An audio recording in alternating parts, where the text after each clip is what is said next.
இளவரசன் கொடுத்த கிஃப்டை இனியா பிரிக்க ஆரம்பித்தாள். அதில் மெல்லிய கொலுசுகள் இருந்தன. இனியாவிற்கு அது மிகவும் பிடித்து போனது. ஐயோ இலா, எப்படி எனக்கு பிடிச்ச மாதிரியே எல்லாம் செய்றீங்க? வீட்டில் கொலுசு வாங்கி தரேன்னு சொல்லிட்டு ரொம்ப தடியாக வாங்கி கொடுப்பாங்க. அதனால் நான் அதை போடுறதையே விட்டுட்டேன். நீங்கள் மட்டும் எப்படி எனக்கு பிடிச்ச மாதிரியே செய்கிறீங்க என்றான். எப்படி இப்படி செய்கிறேன்னு கேட்டால் என்ன சொல்கிறது? உனக்குன்னு ஒன்று பார்க்கும்போது உனக்கு இதுதான் பிடிக்கும்னு என் மனசு சொல்லும். அதைத்தான் நான் வாங்குவேன். நான் என்னோட ஆடம்பரத்தை காண்பிக்க உனக்கு கிஃப்ட் வாங்கி கொடுக்கல. ஸோ அது உனக்கு பிடிச்சதாக தானே இருக்கணும். இனியாவிற்கு என்ன சொல்வது என்று தெரியவில்லை. அவளுக்கு புரிந்தது. தான் அவன் மேல் வைத்திருக்கும் அன்பை விட அவன் தன்மேல் மிக அதிகமான அன்பை வைத்திருக்கிறான் என்று. ஏன் எனக்கு டெய்லி ஏதாச்சும் கிஃப்ட் கொடுத்துக்கிட்டே இருக்கீங்க என்றான். அதுவா, சும்மாதான், ஒரு ஆசை. என் பொண்டாட்டி நான் கொடுப்பேன், உனக்கு என்ன என்றான். அது சரி, நடத்துங்க. மேரேஜுக்கு முதல் நாள் அந்த சாங் வித் ரிங் என்னை ரொம்ப இம்ப்ரெஸ் பண்ணிடுச்சு தெரியுமா? எனக்கு அப்போ ஏதோ பறக்கிற மாதிரி இருந்துச்சு. அதுவும் அந்த பேக்ரவுண்ட் சான்ஸே இல்லை. எப்படி இல்லை இதெல்லாம்? ஆனால் எல்லோரும் என்ன அதுக்குத்தான் பயங்கரமாக கிண்டல் பண்ணாங்க தெரியுமா? யார் கிண்டல் பண்ணால் என்ன? எனக்கு என்ன பண்ணணும்னு தோணுச்சோ நான் அதை செய்கிறேன். அன்னையிலிருந்து எனக்கு கிஃப்ட் கொடுத்துக்கிட்டே இருக்கீங்க. ஆனால் நான் தான் உங்களுக்கு ஒன்றுமே கொடுக்கல. நீயே எனக்கு ரொம்ப பெரிய கிஃப்ட்டு தான். ஐயோ போதுமே. ஏய், நான் சீரியஸாக சொல்கிறேன். எனக்கு உன்னை விட எந்த கிஃப்ட்டும் பெருசு இல்லை. அப்பா இருக்கிற வரைக்கும் ஒன்றுமே தெரியாமல் வளர்ந்துட்டு அப்புறம் திடீர்னு பொறுப்பு எல்லாம் கூடி போச்சு. அந்த சில வருஷம் யாரை நம்புறது யாரை நம்பக்கூடாதுன்னு ஒன்றும் புரியாத நிலைமை. அம்மாவோ இங்கே ரொம்ப கஷ்டத்தில் இருக்காங்க. சந்துருவும் அப்படித்தான். சின்ன பையன் வேற. ரொம்ப கஷ்டப்பட்டுட்டேன். கொஞ்சம் நல்லா வர்ற நேரத்தில் இன்னொருத்தரை நம்பி ஏமாற நிலைமை வந்துடும். எல்லாத்தையும் சமாளித்து வெளியே வர்றதுக்குள்ளே போதும்னு ஆகிடுச்சு. எப்படியோ எல்லாம் சால்வ் ஆகிடுச்சு. ஆனால் அதில் நான் என்னையே இழந்துட்டேன்னு சொல்லணும். அதுக்கு முன்னாடி என்கிட்ட இருந்த துள்ளல், சந்தோஷம், ஆர்வம், இந்த மாதிரி எதெல்லாம் என்ன துடிப்பானவனாக வச்சுருந்ததோ அதெல்லாம் நான் இழந்துட்டேன். நான் மாறி போனது எனக்கே கூட தெரிஞ்சது. ஆனால் ஒன்றும் பண்ண முடியல. என்னை அம்மா, சந்துரு எல்லாம் நோட்டீஸ் பண்ணுறதுக்குள்ளே நான் ரொம்ப மாறிட்டேன். அவங்களாலையும் ஒன்றும் செய்ய முடியல. எனக்கு இருக்கிற ப்ரெஷர், டென்ஷன் எல்லாம் பார்த்துட்டு ஒன்றும் சொல்ல முடியாமல் போயிடுச்சு. சில நேரத்தில் நான் என்ன செய்கிறேன், எப்படி கோவப்படுறேன்னு எனக்கே புரியாமல் என்னென்னவோ நடந்துடும். ஆனால் அம்மாவாலையும் சந்துருவாலையும் கூட என்னை ஏதும் சொல்ல முடியல. அவங்களுக்கு கிட்ட இல்லாமல் நான் ஏதோ டிஸ்டன்ஸில் போயிட்டேன். அதுக்கப்புறம் கிட்டத்தட்ட நானும் ஏதோ மிஷின் ஆகிட்ட டைமில் தான் நான் ஒன்றை பார்த்தேன். எல்லோரும் என்னை ஏதோ பெரிய ஆளுன்னு பயந்து நான் தப்பே பண்ணாலும் ஆமான்னு சொல்கிறவங்க மத்தியில் நீ எனக்கு ஈடாக சண்டை போட்ட. நீ செய்கிறது தப்புடா மடையான்னு சொன்னேன். ஐயோ, அதை எப்படி சொல்கிறதுனே தெரியல. நீ மட்டும் என் லைஃப்பில் வரலைன்னா என் வாழ்க்கையில் இந்த உயிர்ப்புன்றதே இருந்திருக்காது. நீ தான் என் வாழ்க்கைக்கு ஒரு பெரிய கிஃப்ட் தெரியுமா என்றான். இனியா வாயடைத்து நின்றான். அவளை சுற்றி எல்லோருமே அவளிடம் அன்பாகத்தான் இருப்பார்கள் என்றாலும் இவன் அவள் மேல் அன்பு மலையை பொழிவது போல் இருந்தது. இலா, நீங்கள் என் மேலே எவ்வளவு அஃபெக்ஷன் வச்சுருக்கீங்க. நான் உங்களுக்கு நியாயம் செய்யலையோ?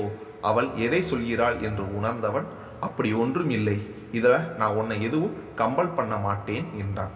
இலா, ஏற்கனவே இப்படித்தான் வாய் கொடுத்து மாட்டினீங்க, பார்த்து பேசுங்க, அவ்வளவுதான் சொல்லிட்டேன் என்றான். சிரித்து கொண்டே, இதில் பார்த்து பேச ஒன்றும் இல்லை, என் மனசில் என்ன நினைக்கிறேனோ அதைத்தான் நான் சொல்கிறேன் என்றான்.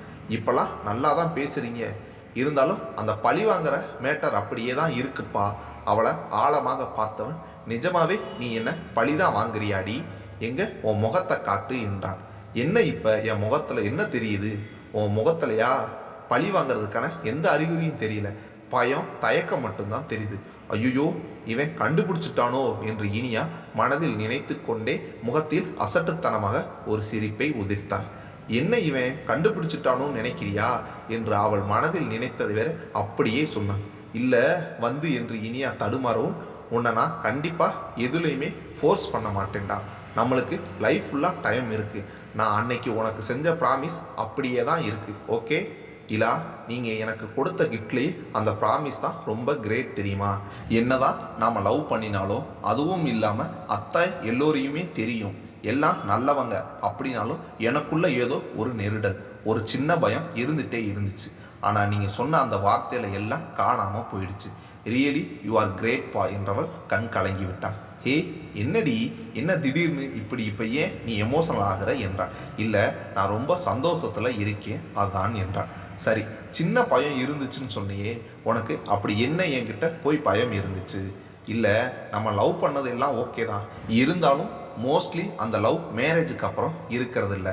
அது வரைக்கும் அந்த பொண்ணை ஈக்குவலாக நடத்துகிற பையன் மேரேஜுக்கு அப்புறம் அப்படி இருக்க மாட்டான். நான் உங்களை சொல்லலை, பொதுவாக சொன்னேன். இப்படி எத்தனையோ மைண்டில் இருந்துட்டு கொஞ்சம் பயமாக இருந்துச்சு என்றான். பொதுவாக சொன்னியா? இரு, உன்னை அப்புறமா பார்த்துக்கிறேன். அதில் ஒரு விஷயம் என்ன தெரியுமா? பசங்க அவங்க அப்பா லவ் பண்ணதையெல்லாம் பார்த்ததில்லை. அதுவும் இல்லாமல் நமக்குன்னு ஒரு பொண்ணு வந்த மயக்கம். அதுவும் இல்லாமல் லவ் பண்ணுற டைமில் கொஞ்சம் நேரம் தானே மீட் பண்ணுவாங்க. அந்த டைமில் 2 பேரும் ஒன்றா டைம் ஸ்பெண்ட் பண்ணணும்னு தான் நினைப்பாங்க. ஸோ அவங்களுக்கு அவ்வளவா ஃபைட் பண்ண டைம் இருக்காது. அப்புறம் மேரேஜ் ஆனதுக்கப்புறம் தான் தன் அப்பா அம்மாவை எப்படி நடத்துகிறாருன்னு யோசிக்கிறாங்க. அப்பா அம்மாவை அதிகாரம் பண்ணுறதெல்லாம் பார்த்து வளர்ந்தவங்க அதை அப்படியே அவங்க ஒய்ஃப் கிட்டையும் பண்ணுறாங்க. அப்புறம் ஃபுல் டைம் ஒன்றா இருக்கும்போது தான் அடுத்தவங்களோட மைனஸ் எல்லாம் தெரியுது. அதுதான் சண்டை வருது என்றான். இதில் ஒரு விஷயம், என் அப்பா என் அம்மாவை ராணி மாதிரி வச்சுருந்தாரு. அதை பார்த்து வளர்ந்தனா உன்னை தேவையில்லாமல் அதிகாரம் பண்ண மாட்டேன். அதுவும் இல்லாமல் உன் கண்ணு லேசாக கலங்கி இருந்தால் கூட உன் அத்தை என்னை சும்மா விட மாட்டாங்க. இன்னொரு விஷயம், நானே அப்படி ஏதாச்சும் ஃப்யூச்சரில் பிஹேவ் பண்ணால் அதை தட்டி கேட்கறதுக்கு தான் நான் உனக்கு கீ கொடுத்துருக்கேன், அந்த ப்ராமிஸ் வடிவத்தில். நீ அப்போ என்ன இல்லா, அப்போ எனக்கு என்னென்னவோ ப்ராமிஸ் எல்லாம் பண்ணீங்க, இப்போ இப்படி பண்ணுறீங்கன்னு கேட்டாலே நான் மாறிடுவேன், ஓகேவா என்றான். இனியாவிற்கு திரும்ப திரும்ப குற்ற உணர்ச்சி தான் வந்தது. அவன் செய்யும் ஒவ்வொரு செய்கையிலும் அவன் அன்பு வெளிப்படுகிறது. ஆனால் நான் என்று எண்ணிக்கொண்டாள். அவளின் எண்ணங்கள் புரிந்தவர் அவளை ஆதரவாக தோளோடு சேர்ந்து அணைத்து கொண்டான். எனக்கு எந்த அப்ஜெக்ஷனும் இல்லையிலா என்றால் மெதுவான குரல். இளவரசனுக்கு அவளை கிண்டல் செய்ய தோன்றினாலும் அவள் மனநிலையை எண்ணி ஏதும் கிண்டல் செய்யாமல், வேண்டாம், எந்த பேச்சும் மாற்ற வேண்டாம், ஹனிமூன் போயிட்டு பார்த்துக்கலாம். அப்பவும் உனக்கு தயக்கம் இருந்துச்சுன்னா நான் ஏற்கனவே சொன்ன மாதிரி நமக்கு லைஃப்பில் இன்னும் எவ்வளோ டைம் இருக்குது என்றான். இனியாவே சென்று அவனை கட்டி கொண்டாள். சில நிமிடம் அமைதியாக இருந்த இளவரசன் அவள் காதோரம், ஏய், நானும் எவ்வளவு நேரம் வலிக்காத மாதிரியே நடிக்கிறது, என்னோட மன வலிமையெல்லாம் தூள் தூளாக ஆகிட்டு இருக்கு, ஸோ கொஞ்சம் தள்ளி நில்லுமா என்றான். இனியாவிற்கு அவன் பேச்சை கேட்டு சிரிப்பு தான் வந்தது. நிஜமாவே நீங்கள் பாவம் இல்லா என்றான். ஏய் வேணாண்டி, இப்படியெல்லாம் என்னை வெறுப்பேத்தாத, அப்புறம் அதுக்கு எல்லாம் நீ அனுபவிப்ப என்றான். அப்படியா, சரி சரி பார்த்துக்கலாம் என்று சொன்னார் இனியா. மறுநாள் எல்லா வேலையும் முடித்து ஒரு வழியாக அனைவரும் கிளம்பி கேரளா சென்று விட்டனர். அங்கு அதிகாலையில் சென்றனர். ஹோட்டலிற்கு சென்று ரெடியாகி எல்லோரும் வெளியே செல்ல கிளம்ப இளவரசன் ரூமில் அடிச்சாட்டியம் செய்து கொண்டிருந்தான். எந்திரிங்க இலா, முடியாதுன்னா முடியாது இலா, எல்லோரும் என்ன நினைப்பாங்க, அதெல்லாம் ஒன்றும் நினைக்க மாட்டாங்கடி இலா, ப்ளீஸ். எல்லோரும் கிளம்பி கீழே வெயிட் செய்கிறாங்களாம். சரி, அப்படின்னா நான் சொல்கிறத நீ செய், நான் வர்றேன் என்றான். ஏதாச்சும் வில்லங்கமாக சொன்னீங்கன்னா கொன்னுடுவேன் என்றான். அதெல்லாம் எனக்கு தெரியாது, நான் சொல்கிறத நீ செஞ்சால் தான் நான் வருவேன் என்றான். சரி, சொல்லி தொலைங்க. நீ என்ன என்ன இன்னும் சொல்லவே இல்லையடி, அதுக்குள்ளே ஏன் சாக்காகிற? என்ன ஒரு முறை மாமானு கூப்பிடு பார்க்கலாம். போடா, அப்படியெல்லாம் கூப்பிட முடியாது. ஏன் செல்லம், மாமாவை இப்படியெல்லாம் பேசுகிற? வா, கீழே உங்கள் அம்மா எங்கள் அம்மா எல்லாரும் இருக்காங்க, அவங்கக்கிட்டவே பஞ்சாயத்து வைக்கலாம் என்றான். ஐயோ, என்ன நீங்கள் இப்படியெல்லாம் பண்ணுறீங்க? ஒழுங்கா இப்போ கிளம்பி வர்றீங்களா இல்லையா? நீ மாமான்னு சொல்லாமல் நான் இங்கேருந்து ஒரு ஸ்டெப்பு கூட எடுத்து வைக்க மாட்டேன். ஐயோ, எனக்கு அப்படியெல்லாம் கூப்பிட வர மாட்டேங்குது. ஹேய், அதெல்லாம் எனக்கு தெரியாதுடி, சொன்னது தான், பார்த்துக்கோ. நீ சொன்ன எல்லாத்தையும் நான் செஞ்சுருக்கேன். எல்லோரையும் ஏதோ ட்ரிப்பு கூட்டிகிட்டு வர்ற மாதிரி என் ஹனிமூனுக்கு கூட்டிகிட்டு வந்திருக்கேன். ஸோ நீ நான் சொல்கிறத செஞ்சுதான் ஆகணும் என்றான். அவள் ஒழுங்கு காண்பித்து விட்டு, இதையே இன்னும் எத்தனை டைம் சொல்லுவீங்க? அவங்க வந்தாங்க, பட் ரூம் கூட எப்படி நமக்கு தனியாக அரேஞ்ச் பண்ணிவிட்டு அவங்க வேறு ஃப்ளோரில் இருக்காங்க, இதுக்கே இந்த அளவுக்கு பண்ணுறீங்க. சரி, அதெல்லாம் எனக்கு தெரியாது. இப்போ நான் வரணுமா வேண்டாமா? வரணும். அப்போ நான் சொன்னதை செய். உங்களை சரி மாமா போதுமா? என்னது இது, ஆடு மாடுன்னு சொல்கிற மாதிரி மாமா அப்படின்னு சொல்கிற? இலா மாமா வாங்க அப்படி இப்படின்னு ஏதாச்சும் சொல்லு. அட்லீஸ்ட் ஒரு 5 டைம்ஸ் அப்படி கூப்பிட்டு பேசினாதான் நான் வருவேன் என்றான். அவனை முறைத்து கொண்டே வேறு வழி இல்லவா, இலா மாமா தயவு செய்து கிளம்பி வாங்க மாமா, அப்பா அம்மா எல்லாம் வெயிட் பண்ணுவாங்க மாமா, வாங்க மாமா போகலாம் என்றான். இளவரசனுக்கு சிரிப்பு தாங்க முடியவில்லை. சிரித்து கொண்டே, ஏய் 4 முறை தான் சொல்லியிருக்க, இன்னொரு முறை சொல்லுடி என்று அவளை வெறுப்பேற்றி கொண்டிருந்தான். வந்து தொலைடா மாமா, போதுமா? இப்போ வர்றீங்களா இல்லையா? சரி செல்லம், கோவப்படாத, போகலாம் என்றவாறே கிளம்பினார்கள். சென்ற இடத்தில் எல்லோரும் சேர்ந்து போட்டோ பிடித்து கொண்டிருந்தார்கள். ஜோதிதான் திடீர் போட்டோகிராஃபர் ஆகியிருந்தாள். இப்படி நில்லுங்க, அப்படி நில்லுங்க என்று எல்லோரையும் டார்ச்சர் செய்து கொண்டிருந்தாள். எல்லோரையும் சேர்த்து போட்டோவாக எடுத்து தள்ளினாள். அதிலும் இனியாவையும் இளவரசனையும் இப்படி போஸ் கொடுங்க, அப்படி கொடுங்க என்று சொல்லி இனியாவின் கோபத்திற்கு ஆளாகி கொண்டிருந்தாள் ஜோதி. ஆனால் இனியாவால் ஏதும் சொல்ல முடியாமல் அமைதி காக்க இளவரசன் அவளை பார்த்து சிரித்து கொண்டிருந்தான். எல்லோரையும் எடுத்து கொண்டிருந்த ஜோதி யாருக்கும் எந்தவித சந்தேகமும் வராமல் ஒவ்வொருவராக கிளப்பிவிட்டு பவித்ராவையும் சந்துருவையும் சேர்த்து வைத்து போட்டோ எடுத்து கொண்டிருந்தாள்.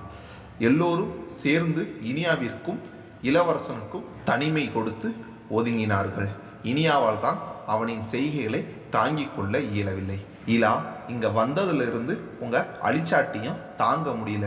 என்ன ஏதோ ரொம்ப சின்ன பையன் மாதிரி பிஹேவ் பண்ணிக்கிட்டு இருக்கீங்க. அவன் சிரித்து கொண்டே, கனிமுன் வந்துட்டு நான் ஜாலியாக இருக்கக்கூடாதா? வா, எல்லார்கிட்டையும் போய் கேட்கலாம் வா என்று அவள் கையை பிடித்து இழுத்தான். இனியாவோ அவன் மேல் வந்து விழுந்தான். என்ன இலா, நீங்க வர வர உங்கள் தொல்லை தாங்கவே முடியல என்றவாறு விலகி அக்கம் பக்கத்தில் பார்த்தான். அங்கு பெரியவர்களால் வெகு தூரம் நடக்க இயலாததால் அவர்கள் ஆங்காங்கே அமர்ந்து கொண்டு ஜோதி, பாலு, பவித்ரா, சந்துருவை சென்று வருமாறு அனுப்பினார்கள். ஜோதியும் பிளான் செய்து எங்களுக்கு பிரைவேசி வேணும்பா என்று சொல்லிவிட்டு சந்துருவும் பவித்ராவும் தனியே இருக்க வழிவகுத்தான். இந்த மரமண்டைங்க ரெண்டும் ஏதாச்சும் பேசி தொலைக்குதுங்களான்னு அவளுக்கு ஒரு ஆர்வம்தான். ஆனால் எங்கே அப்படி ஒன்றும் நடக்கலையே. சந்துருவாவது பவித்ராவை பார்க்கும் அளவுக்கு வந்திருந்தான். ஆனால் பவித்ராவோ அவன் முகத்தை நிமிர்ந்து கூட பார்க்கவில்லை. கொஞ்ச தூரம் அப்படி நடக்கலாமா என்றான் சந்துரு. என்று மட்டும்தான் கூறினான் பவித்ரா அவனை பார்க்காமலே. இந்த முறை பவித்ராவிடம் பேசிவிட வேண்டும் என்று அவனும் தான் எவ்வளவோ முயற்சி செய்கிறான். அவனுக்கு அதற்கு ஏற்றாற் போல தனிமை கூட கிடைக்கிறது. ஆனால் பவித்ரா இயல்பாக இருந்தால்தானே. எல்லோருடனும் இருக்கும் போதாவது பரவாயில்லை, அவனுடன் வர வேண்டி இருந்தால் ஏதோ கூட்டுக்குள் ஒடுங்கிக் கொள்வதைப் போல் ஆகிவிடுவாள். நார்மலாக ஒரு வார்த்தை கூட வராது. அவனும் அவளை நார்மலாக பேச வைக்க ஏதேதோ முயற்சி எடுத்து தோற்று போய் அந்த முயற்சியை கைவிட்டு விட்டான். அன்று இரவு எல்லோரும் சாப்பிட்டவுடன் அவரவர் அறைக்கு செல்ல எத்தனிக்க இனியாவும் ஜோதியின் அறைக்கு சென்றாள். ஏய், இங்கே எதுக்கு வர்ற? நான் தூங்க போகிறேன், நீ ஒரு ரூமுக்கு போ என்று ஜோதி அவளை துரத்தி விட்டாள். இது எல்லாவற்றையும் இளவரசன் கவனித்து கொண்டே நமட்டு சிரிப்பு சிரித்து கொண்டான். இருவரும் அவர்களின் அறைக்கு சென்றவுடன் இனியாவின் கால்கள் அறைக்குள் செல்லவே மறுத்து போராட்டம் செய்தது. இளவரசன் எதையும் கவனிக்காதவன் போல உள்ளே சென்று விட்டான். இனியா தயங்கி தயங்கி உள்ளே சென்று சோபாவில் அமர்ந்து கொண்டாள். இளவரசன் வழக்கம் போல அன்று ஒரு கிஃப்ட் கொண்டு வந்து கொடுத்தான் இனியாவிடம். என்ன இலா இது? இன்னும் எத்தனை நாளைக்கு தான் இந்த கிஃப்ட்டு கொடுத்துக்கிட்டே இருப்பீங்க? அது என் இஷ்டம், உனக்கு என்ன? ஒழுங்கா பிரித்து பாரு என்றான். அதில் ஒயிட் அண்டு ஸ்கை ப்ளூ கலரில் சாரீ இருந்தது. ஓ இலா, இதை நீங்களா செலக்ட் பண்ணீங்க? ஐயோ, ரொம்ப சூப்பராக இருக்குது, இவ்வளோ நல்லா செலக்ட் பண்ணுவீங்களா என்றான். ரொம்ப அருமையாக என் பொண்டாட்டியே செலக்ட் பண்ணியிருக்கேன், இது பெரிய விஷயமா? உங்களை விடுடி, என்னோட மெயின் பிஸ்னஸ் டெக்ஸ்டைல்ஸ் தான், ஞாபகம் இருக்கா இல்லையா? அவள் சிரித்தாள். சரி, அசடு வழியாத என்றான். இனியா சென்று ரெஃப்ரெஷ் செய்து விட்டு வரும் வரை காத்து கொண்டிருந்த இளவரசன் அவள் எதிர்பார்க்காத நேரத்தில் பின்னிருந்து அணைத்து கொண்டாள். ஐயோ இலா, விடுங்க, அதெல்லாம் முடியாது செல்லம் என்றவாறே அவளை திருப்பினான். இனியாவோ முகத்தை நிமிர்த்த மாட்டேன் என்று அடம் பிடித்து தலை நிமிரவே இல்லை. நிமிர்ந்து என்ன ஒரு முறை பாருடி. அப்படி என்னடி உனக்கு என்கிட்ட போய் வைக்கும்? அதெல்லாம் சொல்லி புரிய வைக்க முடியாதீலா. பின்பு அவன் செய்த சேட்டைகளில் அவள் அவன் மார்பிலேயே சரணடைந்தாள்.